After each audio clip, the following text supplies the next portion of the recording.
ശ്രീ ഹക്കീം കേൾക്കാമോ? ഹക്കീം കേൾക്കാലോ അല്ലേ? താങ്കളും ഈ സംഘത്തിനൊപ്പം ഉണ്ടായിരുന്നോ മലയാളി സമാജം? ഇല്ല, ഞാനിപ്പോ ഇവിടെ ആയിരുന്നു ഉണ്ടായിരുന്നു, നാട്ടിലെ ഉണ്ടായിരുന്നു. അലക്സ് എന്നെ വിളിച്ചത് കാരണം എനിക്ക് വിശാഖപട്ടണത്തുള്ള മലബാർ ഗോൾഡിലെ ഷാജുവായിട്ട് ബന്ധപ്പെട്ടു.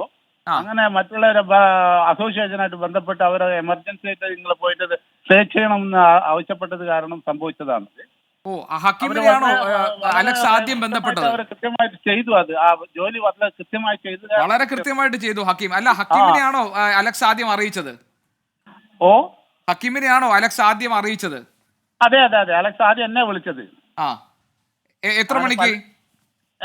ഏകദേശം ഒരു 8 മണിക്ക് വിളിച്ചിട്ടുണ്ടായിരുന്നു അലക്സ്. അലക്സ് എന്നിട്ട് ആ ചിത്രമൊക്കെ അയച്ചു തന്നു അല്ലേ? ചിത്രം അയച്ചു തന്നു. അതുകൂടാതെ ഈ ട്രെയിനിന്റെ നമ്പറും പേരും ഒക്കെ അയച്ചു തന്നു അലക്സ്.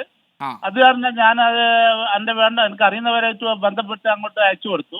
അപ്പൊ മലബാർ ഗോൾഡിൽ വർക്ക് ചെയ്യുന്ന ഷാജി എന്ന് പറയുന്ന വ്യക്തിക്കായിരുന്നു ഞാൻ ആദ്യം അയച്ചത്. പിന്നീട് അസോസിയേഷന്റെ ഒരു വ്യക്തി ഉണ്ടായിരുന്നു, അവർക്കും അയച്ചു കൊടുത്തു. അങ്ങനെ അവര് രണ്ടുപേരും കൂടി ആലോചിച്ചിട്ട് ചെയ്തതാണ് ഈ കുട്ടിനെ കിട്ടാനുള്ള ഏറ്റവും വലിയൊരു കാര്യമായി സംഭവിച്ചത്. ഹലോ ഹക്കീം, കേൾക്കുന്നുണ്ട് ഹക്കീം. പിന്നെ അപ്പോ 8 മണിയോടുകൂടി അലക്സ് ഈ ചിത്രം അയച്ചു തന്നു അല്ലെ? മലയാളി സമാജത്തെ അറിയിക്കാൻ വേണ്ടി പറഞ്ഞു അല്ലേ? അതെ അതെ അതെ അതെ. ഇതിന്റെ എല്ലാം പിന്നിൽ പ്രവർത്തിച്ചത് അലക്സാണ്. അതെ, ഞങ്ങൾക്ക് വളരെ അഭിമാനത്തോടുകൂടി അത് പറയാൻ കഴിയും. കാരണം ഹക്കീം, താങ്കൾക്ക് അറിയാമല്ലോ, ഈ കഴിഞ്ഞ എത്രയോ മണിക്കൂറുകളായിട്ട് നമ്മൾ ഈ പോലീസ് നടത്തുന്ന തെരച്ചിൽ, അതുപോലെ തന്നെ വീട്ടുകാരുടെ വേദന, മറുഭാഗത്ത് എത്രയോ രക്ഷിതാക്കൾ കേരളത്തിലുള്ളവർ ആശങ്കയോടുകൂടി കഴിയുകയായിരുന്നു. കുഞ്ഞെവിടെ പോയി, എന്തെങ്കിലും അപകടം സംഭവിച്ചു, എല്ലാ സാധ്യതകളും നോക്കി. ഏറ്റവും ഒടുവിൽ ഇപ്പോൾ ചെന്നൈയിൽ നിന്ന് കുഞ്ഞ് വണ്ടി കയറുന്നു എന്നുള്ള വിവരങ്ങൾ കിട്ടി. അങ്ങനെ എവിടെയാണ് എന്താണെന്നൊന്നും അറിയാതെ ഇപ്പോൾ സത്യത്തിൽ ഞങ്ങളൊരു പോലീസിന്റെ പണി ഏറ്റെടുക്കുന്നതല്ല, പക്ഷെ മാധ്യമപ്രവർത്തകർ എന്ന നിലയിൽ നമുക്കും ഉത്തരവാദിത്വമുണ്ടല്ലോ. ഈ സമൂഹത്തിൽ നമ്മുടെ കൂട്ടത്തിൽ നിന്ന് ഒരാൾക്കാണല്ലോ ഈ പ്രശ്നമുണ്ടായത്. അപ്പോൾ ഞങ്ങൾ ആ ഉത്തരവാദിത്വം വളരെ വിനീതമായി ഞങ്ങൾ ആ ഉത്തരവാദിത്വം നിർവഹിച്ചു എന്ന് മാത്രമേ ഉള്ളൂ. അതിനപ്പുറത്ത് ഇതിന് മറ്റൊന്നും ഇതിനകത്ത് കാണേണ്ടതില്ല.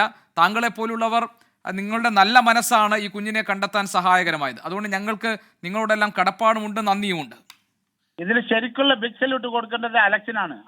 ഇതൊക്കെ ഇതിന്റെ ഒരു തുടക്കം അലക്സ് ആയിരുന്നു. ഞാനും ഇത് ഉദ്ദേശിച്ചില്ല, ഇത്രത്തോളം സക്സസ് ആവുമെന്ന് ഉദ്ദേശിച്ചില്ല. എങ്കിലും ഞങ്ങൾ ആവശ്യപ്പെട്ടത് കാരണം അവർ പ്രവർത്തിച്ചത് കാരണം വളരെ സക്സസ് ആയിട്ട് നടന്നു. അതിൽ നമുക്കും ഒരു വളരെ സന്തോഷമുണ്ട്. അലക്സിനാണ് ഇതിൽ ബിഗ് സല്യൂട്ട് കൊടുക്കേണ്ടത്. തീർച്ചയായും. ശരി. പെൺകുട്ടി ഇപ്പോൾ RPF സ്റ്റേഷനിൽ ബിരിയാണി കഴിക്കുമ്പോൾ നമ്മൾക്ക് നൽകുന്ന ആശ്വാസം ചാരിതാർത്ഥ്യം ചെറുതല്ല. പ്രത്യേകിച്ച് അലക്സ മുഹമ്മദ് ഇടപെടൽ അത് ഗംഭീരമാണ്. കാരണം അരുണോയ് എക്സ്പ്രസ് ആണ് സ്വാഭാവികമായി നമ്മുടെ സംശയത്തിൽ ഉണ്ടായിരുന്നത്. അത് 10:45 പെരുമ്പൂർ എന്ന സ്റ്റേഷനിൽ നിന്ന് ഗുവാഹത്തിലേക്ക് പോകുന്ന ട്രെയിനാണ്. സ്വാഭാവികമായി നമ്മുടെയും RPF ഒരു നിഗമനം, ആ ട്രെയിനിൽ കുട്ടി ഗുവാഹത്തിലേക്ക് പുറപ്പെട്ടേക്കാമെന്ന്. അവിടെ നിന്നാണ് അലക്സ് ഒരു ഗംഭീരമായ ട്വിസ്റ്റ് നടത്തുന്നത്. തമ്പരം എക്സ്പ്രസ് ആ സമയത്ത് ആ വഴിക്ക് പോകുന്നുണ്ട്, അത് വെസ്റ്റ് ബംഗാളിലേക്കാണ്. പക്ഷേ എഗ്മോർ സ്റ്റേഷനിൽ നിന്ന് ഈ ട്രെയിൻ, അതായത് എഗ്മോർ ട്രെയിൻ കഴിഞ്ഞാൽ തൊട്ടടുത്ത് പുറപ്പെടേണ്ട ട്രെയിൻ ഈ തമ്പരം എക്സ്പ്രസ് ആണെന്ന നിഗമനത്തിൽ അലക്സ് മലയാള സമാജത്തിന്റെ കേരളത്തിൽ ഒരാൾ ബന്ധപ്പെടുന്നു. അവിടെ നിന്ന് അദ്ദേഹം വിശാഖപട്ടണത്തിൽ അദ്ദേഹത്തിന്റെ സുഹൃത്തിനെ ബന്ധപ്പെടുന്നു. അങ്ങനെ ഒരു ചേർത്ത് പിടിക്കലിന്റെ, ഒത്തുചേരലിന്റെ, ഒരു കുട്ടിയെ കണ്ടെത്താൻ എത്രത്തോളം നമുക്ക് പരിശ്രമിക്കാനാകുമോ, ഒരു മാധ്യമം എന്ന നിലയിൽ എത്രത്തോളം ഇടപെടാനാകുമോ, അതിന്റെ ഏറ്റവും എക്സ്ട്രീം എൻഡിൽ നമ്മൾ ഇടപെട്ടു. അതിന്റെ റിസൾട്ട് നമുക്കുണ്ട്. അതുകൊണ്ട് തന്നെ അലക്സിനെ നമുക്ക് അഭിനന്ദിച്ചു മതിയാകില്ല. കാരണം അരുണോയ് എക്സ്പ്രസ് നിഗമനത്തിൽ നിന്ന് താമ്പരം എക്സ്പ്രസിൽ പരിശോധിക്കണമെന്ന ഒരു ഗംഭീരമായ ഒരു ട്വിസ്റ്റിലേക്ക് പോലും അലക്സ് വഴിവെച്ചു എന്ന് നിസ്സംശയം പറയേണ്ടി വരും. നമുക്ക് സുഹൈൽ, നമ്മൾ ഇപ്പോൾ കാണുന്നത് കുടുംബം, ആ കുഞ്ഞ് ഭക്ഷണം കഴിക്കുന്നത്, ബിരിയാണി വേണമെന്ന് പറഞ്ഞ് അവർ ബിരിയാണി വാങ്ങിക്കൊടുത്തു. കുഞ്ഞ് RPF ഓഫീസിലിരുന്ന് ഭക്ഷണം കഴിക്കുന്നത് അച്ഛനും മാതാപിതാക്കൾ കാണുകയാണ്. അവർ സന്തോഷത്തോടുകൂടി രാവിലെ ആ പിതാവിന്റെ പൊട്ടിക്കരച്ചിലൊക്കെ നമ്മൾ കണ്ടതാണ്.